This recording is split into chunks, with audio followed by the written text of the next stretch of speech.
लातूर शहर महानगरपालिकेत गेल्या 2 दिवसापूर्वी नगरसेवक आणि अधिकारी यांच्यामध्ये शिवीगाळ आणि धक्काबुक्की झाल्याची घटना घडली होती आणि याच घटनेमुळे संतप्त झालेल्या अधिकारी आणि कर्मचाऱ्यांनी घटनेचा निषेध करत काम बंद आंदोलन करत मनपाच्या दारामध्ये ठिय्या आंदोलन सुरू केलं होतं। हे आंदोलन सलग दुसऱ्या दिवशी देखील सुरूच असल्यामुळे लातूर मनपाचं सर्व कामकाज ठप्प झालं होतं। तर नागरिकांची कामे सोडाच पण शहरातून घंटागाडी देखील फिरकली नाही, त्यामुळे आंदोलन अधिकच तीव्र होण्याची चिन्हे निर्माण झाली होती। अशातच काँग्रेसचे जिल्हाध्यक्ष अभय साळुंखे यांनी मध्यस्थी करत अधिकारी आणि कर्मचाऱ्यांची समजूत काढली आणि अधिकारी आणि नगरसेवक यांच्यात एक समन्वय असावा यासाठी समन्वय समितीची स्थापना करण्यात येणार असल्याचाही निर्णय यावेळी घेण्यात आला असून अधिकारी आणि कर्मचाऱ्यांनी कालपासूनच सुरू असलेलं आंदोलन अखेर स्थगित केलंय। त्यामुळे लातूर महानगरपालिकेचं कामकाज पुन्हा एकदा आता सुरळीत झालंय। नितीन बनसोडे, एकमत डिजिटल, लातूर। सर, महापालिकेमध्ये कालपासून कर्मचारी अधिकाऱ्यांचं काम बंद आंदोलन होतं। नगरसेवकांमध्ये आणि अधिकाऱ्यांमध्ये शाब्दिक वाटाघाटी आणि शिवीगाळमध्ये धक्काबुक्कीचा प्रकार झालेला आहे। आज आपलं आंदोलन माघारी घेतलेलं आहे। कुठल्या आश्वासनावर आपण हे आंदोलन माघारी घेतलेलं आपली काय भूमिका असणार? नाही, यामध्ये आता जे काही आंदोलनाच्या ठिकाणी होतो सर्वच अधिकारी कर्मचारी होते आणि कर्मचारी संघटनेनं जाहीर केलेलं आहे की आम्ही हे आंदोलन मागे घेत आहोत। यामध्ये समन्वय समिती जी आहे ती स्थापन करण्याचा निर्णय झालेला आहे आणि त्या अनुषंगाने पदाधिकाऱ्यांनी जे काही आवाहन केले त्याला सर्वच अधिकारी कर्मचाऱ्यांनी सुद्धा सकारात्मक पाठिंबा दर्शवलेला आहे आणि सर्वांनी काम बंद आंदोलन मागे घेत आपलं काम सर्वांनी सुरुवात केलेलं आहे। आपल्या मुद्द्यावर आपलं हे सर्व म्हटलेलं प्रकरण आहे आणि येणाऱ्या काळात जर अशा पद्धतीने पुन्हा घटना घडली तर आपलं काय स्टँड असणार आहे? नाही, निश्चितच सर्वांनी विश्वास दिलेला आहे की यापुढील काळामध्ये अशा कुठल्याही घटना घडणार नाहीत याचा पदाधिकाऱ्यांनी सर्व अधिकारी कर्मचाऱ्यांना विश्वास दिलेला आहे आणि आम्ही सुद्धा एक पॉझिटिव्ह म्हणून सर्व अधिकारी कर्मचारी पुढे सरकत आहोत आणि शहरवासियांना जे काही सेवा ठप्प झाल्या त्या सेवा आम्ही देण्याचा तातडीनं प्रयत्न करत आहोत। पुन्हा जर अशा घटना घडल्या तर काय भूमिका असणार आहे प्रशासन? नाही, त्याची आवश्यकता पडणार नाही असं वाटतं। काय सांगाल दादा, 2 दिवसापासून अधिकारी कर्मचाऱ्यांचं काम बंद आंदोलन, काही नगरसेवकांच्या चुकीच्या वर्तणुकीमुळे आज ते स्थगित करण्यात आले, तुमच्या मदतीने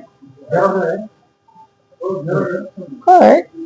लातूर महानगरपालिका ही खूप मोठी संस्था आहे। 70 नगरसेवक आहेत, पदाधिकारी आहेत, तेवढ्याच मोठ्या प्रमाणात अधिकारी आहेत। घर म्हणल्यावर संसार म्हणल्यावर भांड्याला भांड लागतंय, त्या पद्धतीनं कुठंतरी समज गैरसमज होणं स्वाभाविक आहे, ते उलट जिवंतपणाचं लक्षण आहे। परंतु झालेले गैरसमज समन्वयानं दूर करून वाट काढणं आणि या लातूर शहरातल्या 18 पगड जाती धर्मातल्या प्रत्येक गोरगरिबाचा विकास करण्यासाठी भूमिका घेणं हे लोकप्रतिनिधींचं आणि प्रशासनाचं दोघांचंही कर्तव्य असल्यामुळं त्या कर्तव्याची जाणीव ठेवून हातात हात घालून इथून पुढल्या काळात लातूरचा विकास करण्याचा निर्णय दोन्ही बाजूने घेण्यात आला आणि यशस्वीरित्या हा प्रश्न आज रोजी संपवला। यामध्ये कर्मचाऱ्यांच्या ज्या मागण्या होत्या की समन्वय समिती गठन करून चांगला समन्वय या महापालिकेत साधला जाईल, यासाठी समन्वय समिती गठन होईल का?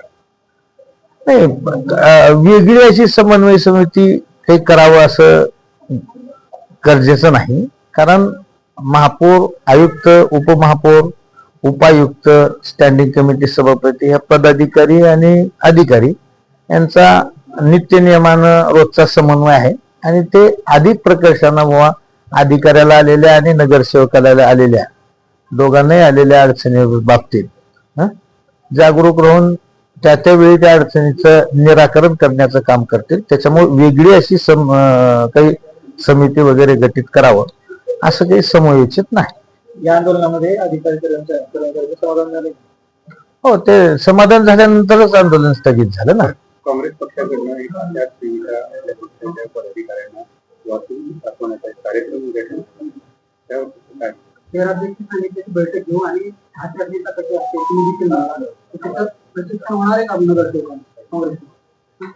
नाही, काय बघा, सगळ्यात मोठा मनावर ब्रेक उत्तम ब्रेक हे स्लोगन आपण नेहमी बघतो।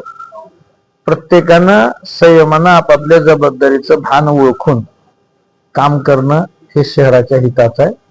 आणि ते समजून घेऊन अधिकारी आणि नगरसेवक दोघे हातात हात घालून काम करतील असा आम्हाला विश्वास आहे. आता पक्षाची बैठक होईल, काही इन्स्ट्रक्शन ज्या गरजेचे आहेत त्या दिल्या जातील. तो पक्षाच्या अंतर्गतचा आणि रुटीन मधला भाग आहे.